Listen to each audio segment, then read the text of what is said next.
अरे यार हॉस्टल एकदम खाली खाली लग रहा है। हाँ यार, ज्यादातर लड़कियां आज आई नहीं। अच्छा और बता, तेरी छुट्टियां कैसी रही? एकदम रॉकेट। तुम लोग सिगरेट पी रही थी? तो तुझे क्या लगा हम यहाँ पर अगरबत्ती जलाएंगे? Very funny. तुम लोग ना सुधरोगे नहीं। सुधरना तो तुझे आसमा, और तुझे सुधारने के लिए हमने एक प्लान बनाया है। अच्छा, क्या प्लान किया तुम लोग ने?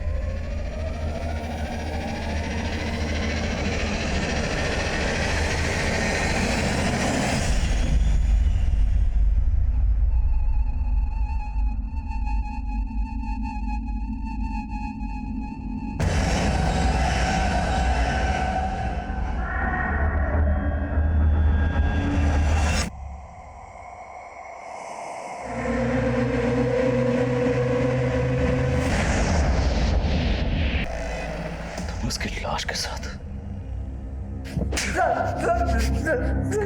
साथ बॉडी पर छाया पर लिखा। क्यों? सर ऐसे सर उस रात जिसकी गाड़ी चुराई थी वो छाया पूरी पत्री का मालिक था। मुझे नाम पसंद आया इसलिए लिख दिया, और सर जो कुछ मेरे दिल में था वो मैं लेटर पे लिखा और चला गया।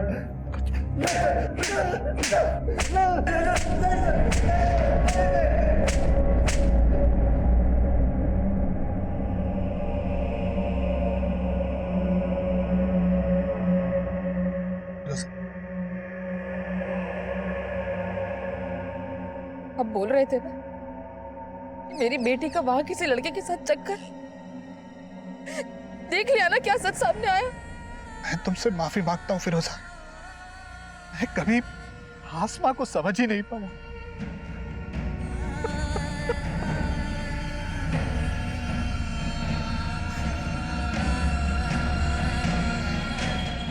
आसमा रेप और मर्डर केस का main accused Sakharam physically disabled था, इसलिए मीडिया उसकी इस कमजोरी का वास्ता देकर उसके बचाव की बातें कर रही थी। लेकिन जब सच्चाई सामने आई, उसने सबको हैरान करके रख दिया। सखाराम ने ना सिर्फ आसमा का कत्ल किया, बल्कि वो घायल आसमा को 100 मीटर तक घसीट कर ले गया, उसके साथ दरिंदगी करता रहा।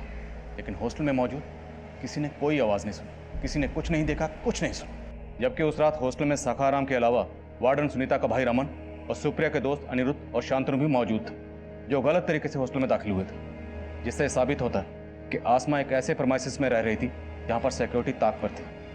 इसलिए उस रात आसमा के साथ जो भी हो, उसमें हॉस्टल के स्टाफ के साथ साथ बाकी लोग भी जिम्मेदार हैं।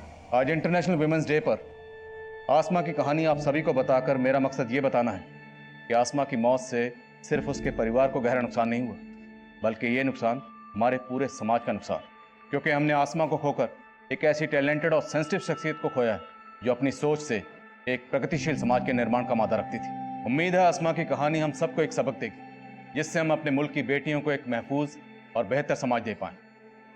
अब मैं आदिल खान आपसे इजाजत लेता हूं। आपसे फिर मुलाकात होगी एक और नए केस के साथ। तब तक देखते रहिए क्राइम पेट्रोल 10 तक। मकसद बताना नहीं।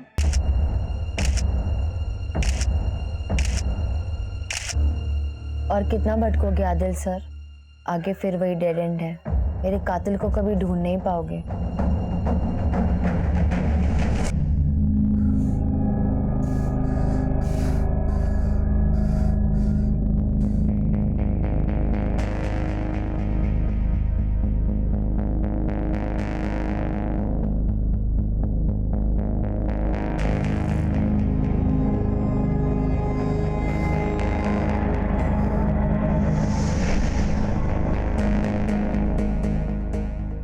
इस केस में मैंने जो देखा, वो मंजर, वो वहशीपन, उसे लफ्जों में बयान नहीं किया जा सकता।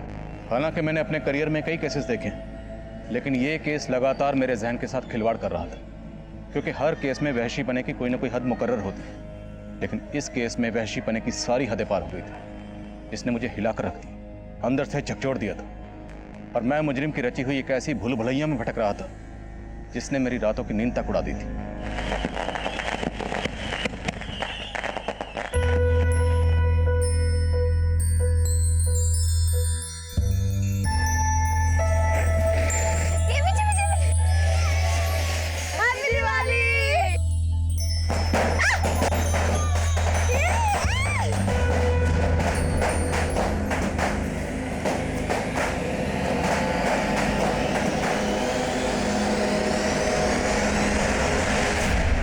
आसमा, तू अपनी हद में रहा कर। हमेशा वही काम करती है जो तुझे नहीं करना चाहिए। मैं वही करती हूँ जो मुझे करना चाहिए अब्बू। खुशियाँ अगर हदों की सरहद से बांध दी जाए ना तो इंसान बेहद ज्यादती कर बैठता है। खुशियाँ तो बांटने से बढ़ती है। मतलब तू ये कहना चाहती है कि दिवाली के पटाखे जलाकर तू उनकी खुशियां बांट रही है?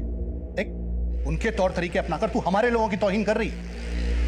ये आप कैसी बातें कर रहे हैं? अब बच्चे दिवाली की छुट्टियों के लिए आई है तो दिवाली तो मनाएगी ना। और आजकल के बच्चे इन भेदभाव को नहीं मानते।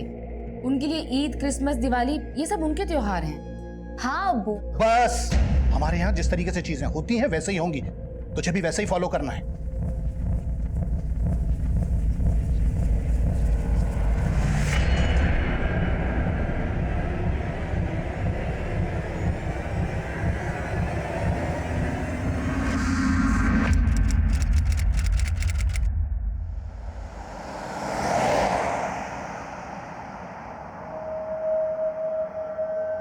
तुम्हारे अब्बू नहीं है यहाँ, फिर भी हिजाब पहना हुआ है। और तुम तो खिलाफ थी इसके।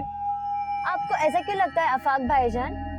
मुझे इस तहजीब से कोई शिकायत नहीं है, पर शायद आप ये सोच रहे हैं मैंने ये उतार दिया तो अब्बू से मेरी चुगली करने का आपको मौका मिल जाएगा। क्यों? गलत सोच रहे हो तुम मेरे बारे में। मुझे तुम्हारी सोच पसंद है। मैं तो खुद कदम से कदम मिला के चलना चाहता हूँ तुम्हारे साथ। पर मेरे साथ कदम से कदम मिलाना आपके लिए आसान नहीं होगा। अच्छा, अगर ऐसा है तो आजमा के देख लो।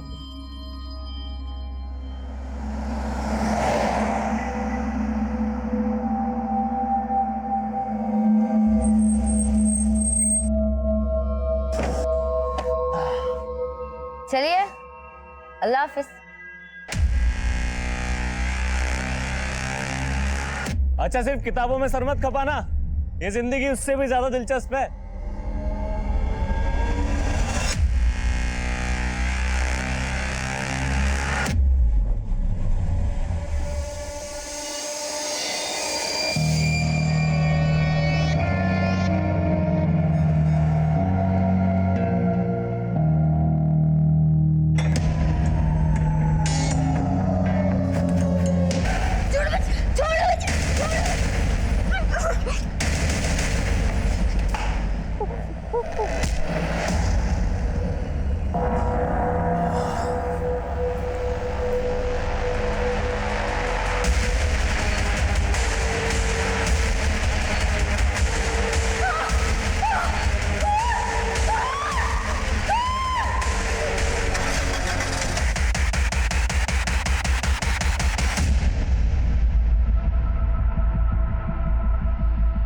लगता है किसी लड़की का रेप हुआ है। अरे रेप नहीं, मुझे तो मर्डर लगता है, वरना इतना पुलिस नहीं होता यहाँ पर।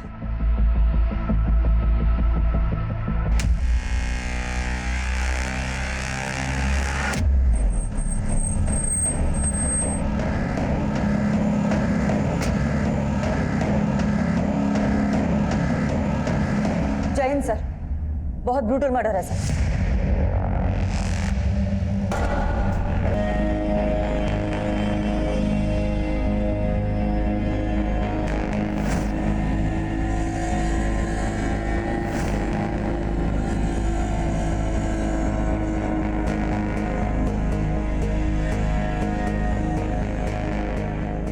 सर, इस रूम में आसमा के अलावा 2 लड़कियां और रहती हैं। एक सुप्रिया जो अभी हॉस्टल में है, और दूसरी लड़की दिवाली वेकेशन से अभी तक आई नहीं है वापस।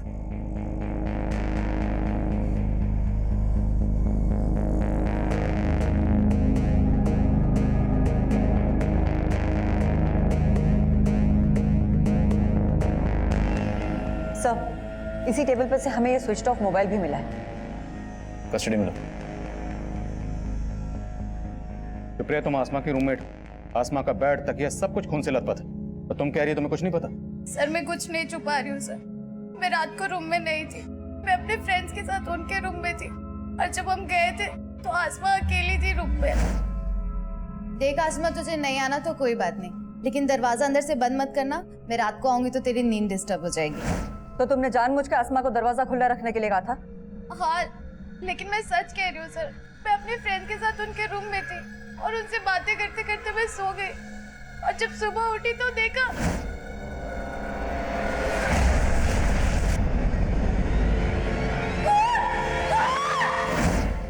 सर, सुप्रिया बिल्कुल सही कह रही है, ये हमारे साथ ही थी पूरा टाइम। लेकिन यहाँ पे इतना सब कुछ हो गया। पहले आसमा पे हमला हुआ, फिर उसकी बॉडी को खींचकर बाथरूम तक ले जाया गया, और तुम लोग कह रहे हो कि तुमने कोई आवाज ही नहीं सुनी। रूम में पंखे की आवाज इतनी तेज थी, हमें सच में नहीं पता चला कि आसमा के साथ इतना सब कुछ हो गया।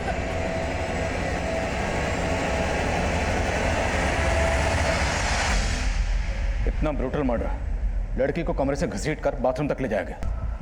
किसी ने कुछ देखा नहीं, किसी ने कुछ सुना नहीं। जरूर कोई कुछ छुपा रहा है। हो सकता है सर, लेकिन आसमा की लाश को देख के ऐसा लगता है जैसे उसके साथ रेप भी हुआ था। जरूर कोई लड़का इन्वॉल्व है। लेकिन ये गर्ल्स हॉस्टल है सर, और वार्डन का कहना है कि यहाँ पे 24 घंटे तक सिर्फ एक गार्ड ही रहता है, और एक कुक है जो सुबह आता है और रात में चला जाता है। गार्ड को हमने हिरासत में ले लिया है सर। हाँ सर, ये वही कुक है जो सुबह 6 बजे आता है और रात को 10 बजे डिनर के बाद चला जाता है। उसके बाद सोने से पहले मैं खुद पूरा राउंड लगाती हूँ। कल रात 11 सवा 11 बजे मैंने पूरा राउंड लगाया था, लेकिन सर तब सब कुछ ठीक था, और सुबह सुप्रिया की 5 बजे आवाज आई, तब सब पता चला। आसमा का हॉस्टल में किसी से कोई झगड़ा? नहीं सर।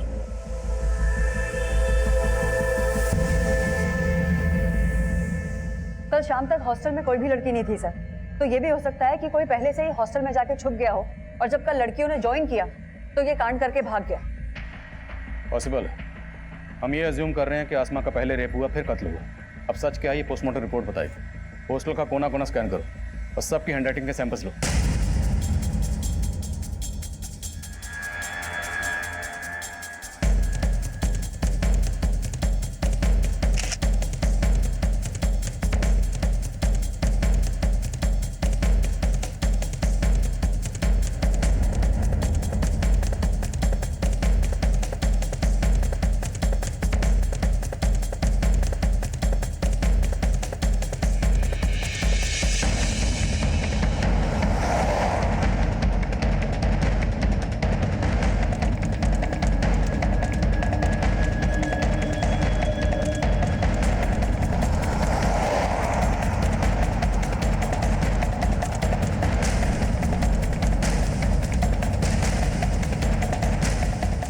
ये इतना ऊंचा है सर कि यहाँ से आना और भागना दोनों ही पॉसिबल नहीं है।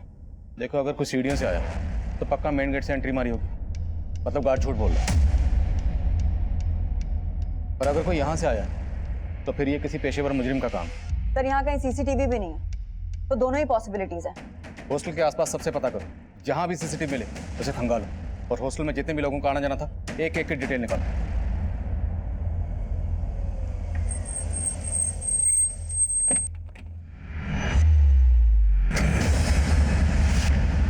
भैया हुआ क्या है? मैडम, आपकी बेटी का रेप करके मर्डर कर दिया गया है, इस बारे में आप क्या कहेंगे? क्या बकवास कर रहे हैं आप? ये बात सही है तुम्हारा? नहीं नहीं नहीं नहीं, कुछ नहीं हुआ है।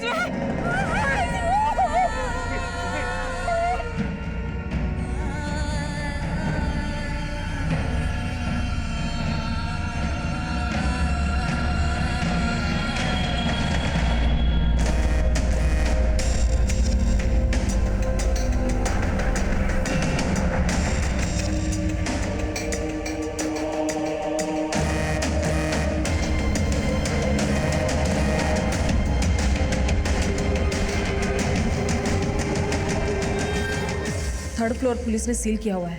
फिलहाल बाकी के रूम में तुम लोग आपस में एडजस्ट कर लो।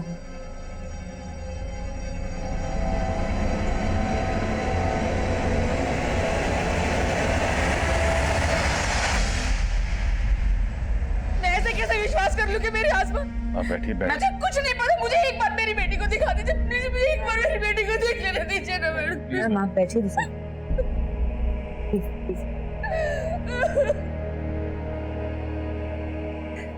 मैम पाले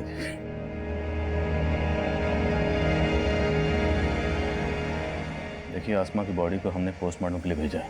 मैं वो सब कुछ नहीं जानती, मुझे बस एक बार मेरी बेटी से मिल लेने दीजिए, एक बार। देखिए, मैं समझ सकता हूँ एक माँ के नाते ये वक्त आपके लिए आसान नहीं है, पर मैं आपको बताना चाहता हूँ कि आसमा की बॉडी की जो हालत है वो देखना आपके लिए और भी मुश्किल होगा। आपके कह देने से मैं मान लूं कि मेरी बच्ची, अरे कल ही तो उसे हंसता खेलता देखा था। अम्मी, इतनी मुश्किल से पैक किया था, अपने ऑफिस खोल दिया। अरे ये देख, घर के बने लड्डू हैं, तूने रखना ही भूल गई थी। अब्बू, आप इतने चुप चुप क्यों है? लगता अभी भी मुझसे नाराज है।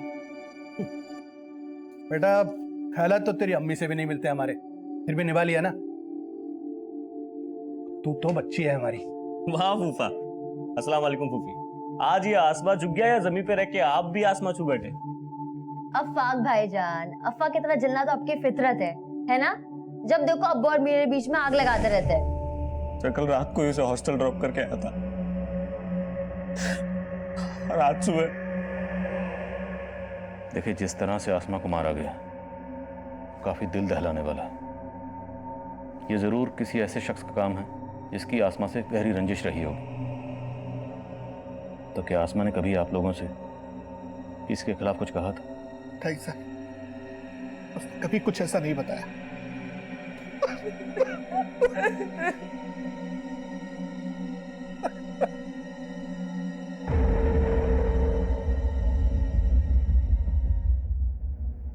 अच्छा सुन लो,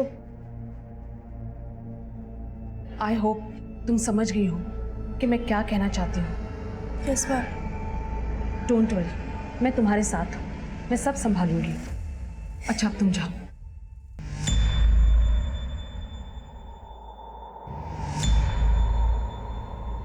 हमने कई लोगों की हैंडराइटिंग ली है सर, लेकिन किसी की भी लिखावट इस लेटर की लिखावट से मैच नहीं करती।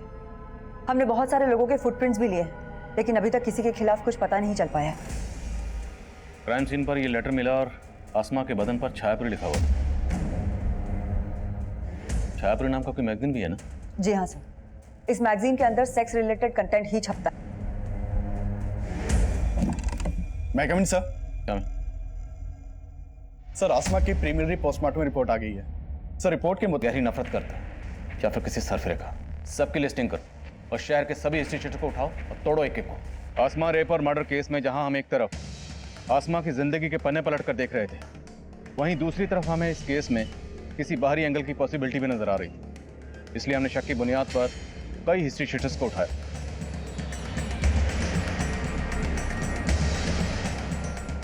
सबके डीएनए सैंपल्स, हैंडराइटिंग और फुटप्रिंट्स लिए गए। हमने हर वो मुमकिन कोशिश की जिससे हम जल्द से जल्द मुजरिम तक पहुंच सकें।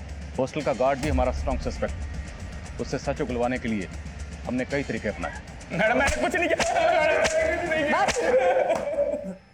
अब तू नहीं बचेगा। तेरा डीएनए टेस्ट लेंगे और 2 मिनट में पता चल जाएगा कि आसमा का मर्डर और रेप तू नहीं किया है। मैडम मैं आपको सब कुछ बताना चाहता था, लेकिन वार्डन मैडम ने रिक्वेस्ट की थी कि मैं रमन भाई के बारे में आपको कुछ भी ना बताऊं। रमन कौन है? वार्डन मैडम का छोटा भाई। उनका अक्सर हॉस्टल में आना जाना है और वो कल रात भी आए थे। उनका हॉस्टल में दीप्ति नाम की एक लड़की से अफेयर है। रहता कहाँ है वो? मैं तो सिर्फ दीप्ति से मिलने गया था सर। सर आसमा को तो मैं जानता ही नहीं हूँ, मैं कसम से बोल रहा हूँ सच, मैंने कुछ नहीं किया सर। अगर तुम्हारे भाई रमन ने कुछ नहीं किया तो गार्ड को उसका नाम लेने से मना क्यों किया? मैं डर गई थी मैडम, मैं अपने भाई के हरकतों से परेशान थी, लेकिन मेरा यकीन कीजिए उसने कुछ नहीं किया। आप चाहो तो वो दीप्ति से पूछिए, उसने कुछ नहीं किया। सर मेरा कोई अफेयर नहीं है रमन के साथ। वो मुझे परेशान कर रहा था सर। पहले उसने मुझे प्रपोज किया, मैंने मना किया तो वो मेरे पीछे ही पड़ गया सर। पिछले काफी दिनों से सर वो मुझे हरास कर रहा है।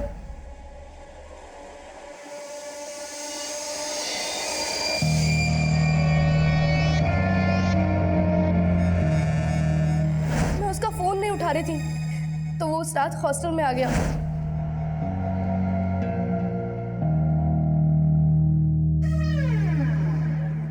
रमन, मैंने तुम्हें पहले भी कहा है मेरा पीछा छोड़ दो। ऐसे छोड़ दूं? प्यार करता हूँ ना मैं तुमसे। रमन तुम यहाँ से जाते हो या मैं चिल्लाऊं? मैंने उसको वार्न किया था सर, तो वो वहाँ से चला गया था। उसके बाद क्या हुआ मुझे नहीं पता सर। सुबह मेरी नींद शोर से ही खुली थी सर। मैंने वार्डन मैम को रमन के बारे में बताया था, मगर वार्डन मैम ने मुझे चुप रहने के लिए कहा। मुझे नहीं पता रमन ने आसमा के साथ कुछ किया या नहीं। तो दीप्ति की तरह तो आसमा के पीछे पड़ा होगा। तुझे लगा दीप्ति नहीं तो आसमा? नहीं सर, ऐसा कुछ नहीं है सर, मैं दीप्ति से प्यार करता हूँ। मिलने दीप्ति से क्या होगा, लेकिन आसमा ने तुझे देख लिया, वो शोर ना मचा दे इसलिए तूने उसे। नहीं सर, ऐसा नहीं है सर, मैं तो तभी वहां से चला गया था। नहीं, अब मैं ऐसा नहीं करूंगा, मुझे माफ कर दो। ऐसे नहीं छोड़ूंगा तुझे। अरे साहब, छायापुरी मैगजीन तो हर नुक्कड़ और चौराहे पे बिकती है। अब एक ऐसा रेपिस्ट जो छायापुरी मैगजीन पढ़ता है, उसको ढूंढना तो समुद्र में सुई ढूंढने जैसा है। लेकिन ढूंढना तो पड़ेगा। ठीक है साहब, आप बोलते हो तो कोशिश करके देखता हूँ। हेलो, हाँ बोल। सर गार्ड और रमन दोनों वहीं अटके हैं, लेकिन उनके फुटप्रिंट का साइज क्राइम सीन पे मिले फुटप्रिंट के साइज से मैच करता है। मैंने दोनों के डीएनए सैंपल्स भी ले लिए हैं सर, लेकिन रिपोर्ट आने तक वेट करना पड़ेगा। ये दोनों इतनी आसानी से कुछ नहीं उगलने वाले। क्राइम सीन से हमें जो आसमा का फोन मिला था उसे अच्छे से स्कैन करो, उससे हमें कोई ना कोई क्लू जरूर मिलेगा। मैगविन सर, हमें सर हमने हॉस्टल के आसपास के सारे सीसीटीवी खंगाले। क्राइम वाले दिन हॉस्टल के पीछे की तरफ एक कार वहां के सीसीटीवी में कैप्चर हुई थी। सर मैं वहां की फुटेज लाया हूँ। प्ले करो। सर इस गाड़ी का नंबर विजिबल नहीं है।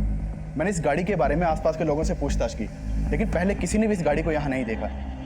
सर सस्पिशियस बात यह है, ये गाड़ी रात को 1 बजे यहाँ आई, इस गाड़ी में से कोई उतरा और फिर अर्ली मॉर्निंग वापस आया। जिस डायरेक्शन में ये गाड़ी गई है उस डायरेक्शन के सीसीटीवी खंगालो, हो सकता है वहाँ के किसी सीसीटीवी में इसका नंबर कैप्चर हुआ। Okay sir.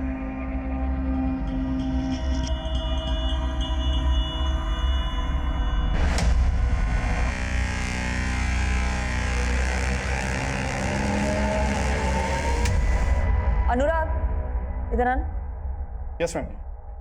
ये आसमा के फोन पे अफाक नाम के लड़के के 5 मिस कॉल है। मैम अफाक तो आसमा का कजन है, जो आसमा के पेरेंट्स के साथ आया था। अफाक ने आसमा को 5 बार कॉल किया, लेकिन आसमा ने एक भी बार रिसीव नहीं किया। लेकिन बाद में आसमा की अपनी मदर से बात हुई है। ये चक्कर क्या है? आसमा के पेरेंट्स से दोबारा मिलना पड़ेगा। ये वही गर्ल्स हॉस्टल है जहां आसमा का इतना ब्रूटल रेप और मर्डर हुआ, पर पुलिस अभी तक इस केस में नाकाम नजर आ रही है। अब अफसोस करने का क्या फायदा? वक्त रहते अगर आसमा के पर काट दिए होते तो यह दिन नहीं देखना पड़ता। चारों तरफ इज्जत का कचरा हो रहा है। आपको अपनी इज्जत की पड़ी, अपनी बच्ची का कोई दुख नहीं। दुख है मुझे, इसीलिए कोस रहा हूं तुझे। एक नहीं सुनती थी मेरी। पता नहीं वहां किस लड़के के साथ चक्कर चल रहा था उसका। वहां उसके साथ इतना कुछ हुआ और आप उसको ही...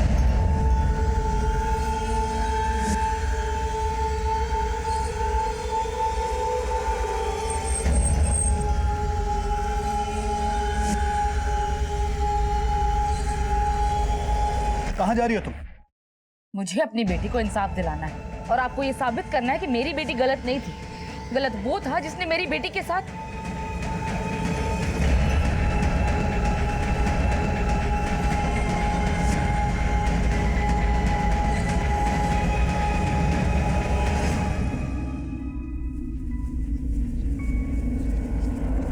मैं आपसे अफवाक के बारे में बात करना चाहती हूँ। क्या आमना का और अफवाक का कोई इशू था? कैसी बातें कर रही हैं मैडम? भला अफाक का आसमा से क्या इशू होगा? देखिए, मर्डर वाली रात को अफवाक ने 5 बार आसमा को फोन किया था और उसने एक भी बार उसका फोन नहीं उठाया। और उन 5 मिस्ड कॉल्स के बाद उसकी बात आपसे हुई थी। क्या बात हुई थी? बस नॉर्मल बातें हुई थी। हाँ अम्मी, मैं ठीक हूँ और अच्छे से पहुँच गई थी। बस ठीक से रहना। तो अकेली रहती है ना तो दिल में फिक्र सी रहती है। आप मेरी टेंशन मत लो अम्मी। अच्छा अब्बू से बात करवाओ। अरे तेरा अबू तो बाहर टहलने गए हैं और फोन भी घर पर छोड़ गए। अच्छा, मुझे उनसे कुछ बात करनी थी, आएंगे तो फोन करवाना। अच्छा, ऐसी क्या बात है जो सिर्फ अबू से करनी है, मुझसे नहीं? ऐसा कुछ नहीं अम्मी, बस बात करनी थी कुछ। अब्बू आएंगे ना तो मेरी बात करवाना उनसे। उस दिन मैं जरा देर से टहल कर घर वापस आया। इन्होंने बताया था मुझे लगा रात काफी हो गई है, इसलिए अगले दिन फोन करूंगा ये सोचकर सो गए हम लोग। लेकिन ऐसी क्या बात होगी जो वो आपसे ही करना चाहती थी? मुझे खुद कुछ समझ में नहीं आ रहा मैडम। देखिए, हमें पता चला है कि आसमा लिबरल थॉट्स की लड़की थी और शायद आपको उसकी इस बात से परेशानी भी थी। तो कहीं कुछ ऐसा तो नहीं कि आप हमसे कुछ छुपा रहे हो? कैसी बातें कर रही है मैडम आप? मैं भला आपसे कुछ क्यों छुपाऊंगा? मैं मानता हूं कि हमारी बेटी आसमा कुछ अलग ख्यालात की थी, लेकिन मैंने हमेशा उसको यही समझाया कि बेटा इस तरीके की बातें सिर्फ बातें करने तक ठीक, कोई महान नहीं बनता इन बातों से, बल्कि दुनिया सबसे पहले दुश्मन ऐसे ही लोगों की बनती है। मैडम अब तो मुझे यकीन हो चला है कि मेरी बेटी ऐसी नफरत का शिकार हुई जिसमें लोग बस्ती की बस्ती जला देते हैं। वो तो फिर भी एक छोटी सी मासूम मेरी प्यारी सी बच्ची थी।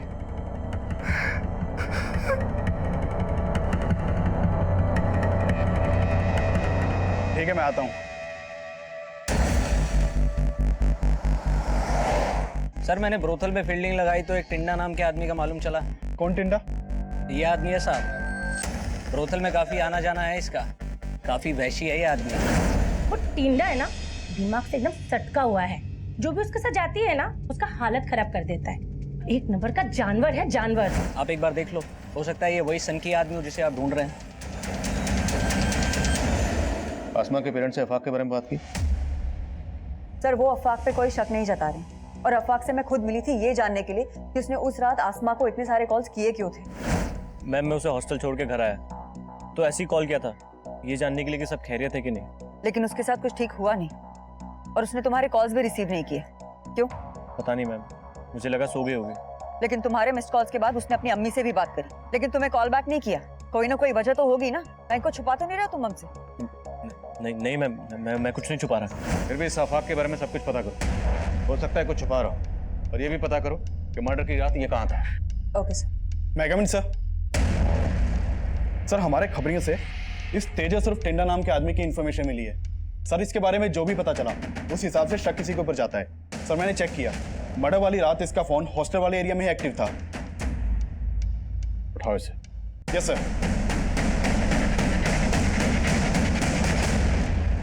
मुझे क्यों लाए साहब? मैंने कुछ नहीं किया। तू क्या कर सकता और क्या नहीं कर सकता सब पता लगा लिया हमने। आसमा के ऊपर बुरी नजर थी ना तेरी। साहब मैं किसी आसमा वासमा को नहीं जानता साहब, और उस रात तो मैं किसी और आइटम के साथ था। किसके साथ था? उमा साहब, प्रोस्टिट्यूट है। मैं मानता हूँ साहब, मैं ऐसा ही हूँ, सिर्फ प्रोस्टिट्यूट्स के साथ ही सोता हूँ। लेकिन साहब आज तक मैंने कभी किसी आम लड़की के ऊपर बुरी नजर नहीं डाली साहब। टिंडा के पैर के साइज क्राइम सीन पर मिले फुटप्रिंट के साइज से मैच कर रहे हैं। लेकिन सर ये टिंडा बहुत मोटी चमड़ी का है, बहुत तोड़ा लेकिन फिर भी कुछ नहीं उगला। इस टिंडा का भी डीएनए और हैंडराइटिंग सैंपल लो।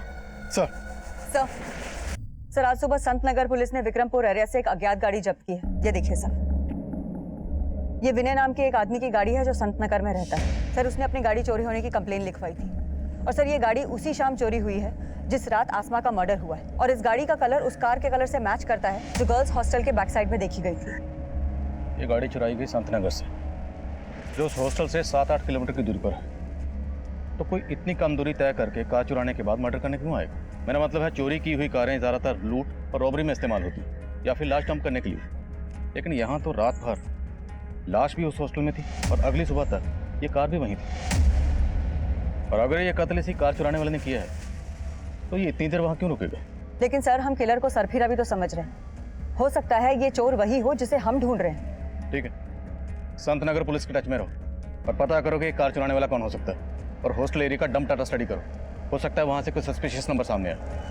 यस।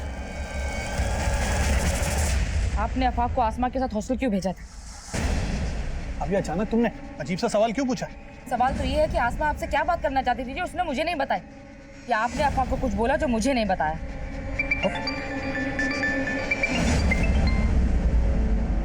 हेलो, पुलिस आपको गुमराह कर रही है। क्या? वो आसमा के कातिल को जानती है लेकिन उसको बचा रही है। किसको बचा रही? और आप कौन बोल रहे हैं? मैं जो कोई भी हूँ आपका शुभचिंतक हूँ। आसमा का रेप और मर्डर